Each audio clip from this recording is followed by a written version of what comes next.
Et cet anonymat ne va pas durer, d'ailleurs ne durera pas longtemps, parce que tout le monde est en train de le découvrir avec bonheur, il est magnifique. Et il faut quand même dire que et Michel Leb et moi-même, nous lui servons son rôle sur un tapis d'argent. Mais c'est normal, et nous sommes des acteurs très généreux. Merci, merci Pierre. Tu peux parler si tu veux. Je peux parler, non, merci infiniment de ce que tu viens de dire, je suis ravi, et c'est vrai, la raison, j'ai une chance inouïe de pouvoir être au milieu de ces deux grands acteurs tous les soirs, sauf le lundi et le mardi, et c'est juste fabuleux, voilà. À part ça. Non, à part ça, mais... moi je vais continuer à parler de la pièce. Ben oui, parle de la pièce. Banco. Hein, bon, alors oui. Et moi j'allais vous demander comment ça fait de jouer le Nigo comme ça pendant un moment entre les deux grands copains qui tiennent. Jouer le Nigo, c'est absolument merveilleux.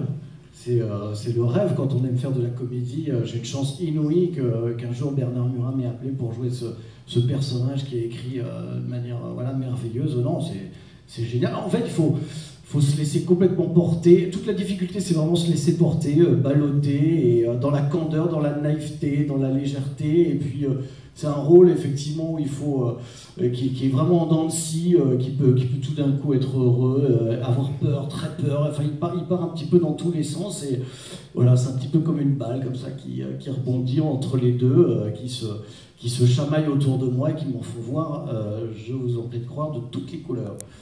Donc voilà, mais non, sinon c'est du plaisir. C'est vrai aussi en coulisses pour toutes les couleurs? Ou c'est que sur scène? Oui. Non, en coulisses aussi, mais c'est ça le théâtre. Quand on s'entend comme nous nous entendons tous les trois, c'est beau parce que c'est l'amitié d'une certaine manière. Voilà. On partage et le spectacle, et l'avant-spectacle, et l'après-spectacle.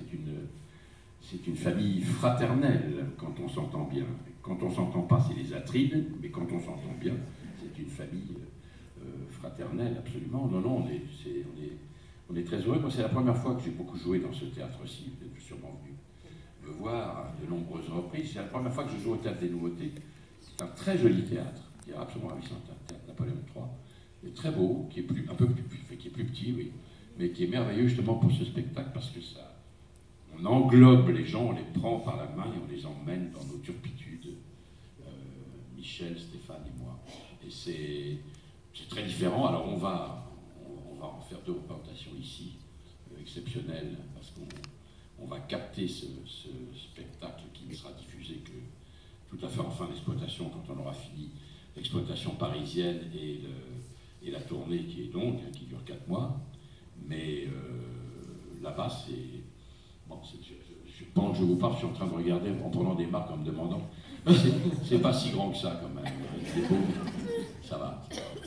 Non, voilà, j'ai pas trop d'articles à faire parce que très immodestement le spectacle est un très gros succès, donc on peut y aller un peu décontracté. C'est pas comme si on allait essayer de vendre quelque chose qui marche pas. C'est pas le cas, il s'en faut même de beaucoup. Venez, ceux qui ne sont pas venus, venez parce que franchement. La pièce, elle est bonne, elle est vraiment bonne, elle est très drôle, elle est même d'une drôlerie et d'un humour qui ne sont pas communs. On est dans des bases qui sont même parfois complètement baroques et folles, et donc ça embarque le public qui ne s'y attend pas, ça c'est formidable. Venez, c'est délicieux parce qu'il y a une espèce d'osmose comme ça qui se fait, vous direz, c'est la règle même du théâtre, mais enfin là peut-être elle se fait encore un peu plus, parce que le matériau le permet et le cadre le permet, parce que c'est comme si on était assis avec vous. Voilà. Alors, si vous en avez envie, venez, et vous avez intérêt à en avoir envie. Hein. Je vous propose de regarder du coup la bande-annonce du spectacle. Ça, c'est pas pour moi. Je fais du théâtre pour ne pas me voir, donc je n'ai aucune envie de me regarder. Et c'est parce que tu me trouves un sens que tu m'as demandé de venir? Tu crois pas qu'au contraire, 2 hommes pour en accueillir un troisième, quand il s'agit de signer simplement un compromis de vente, ça a de quoi inquiéter? Seul, je l'aurais inquiété. Vous avez un physique assez inquiétant. Voici M. Duval, dont je t'ai déjà parlé, et qui va devenir l'heureux propriétaire de ce superbe appartement. Cet appartement est horrible, enfin. Prenez votre temps, relisez. Il n'y a pour lui objectivement aucune matière à être inquiet. On est donc romanciens. Ah, j'en étais sûr. Tu vas l'entuber. Ce que tu me demandes de faire a un nom. Renier tout ce en quoi je crois. Tu te trompes. Tu t'aveugles. Il faut absolument que vous vous lanciez sur les planches malgré votre âge.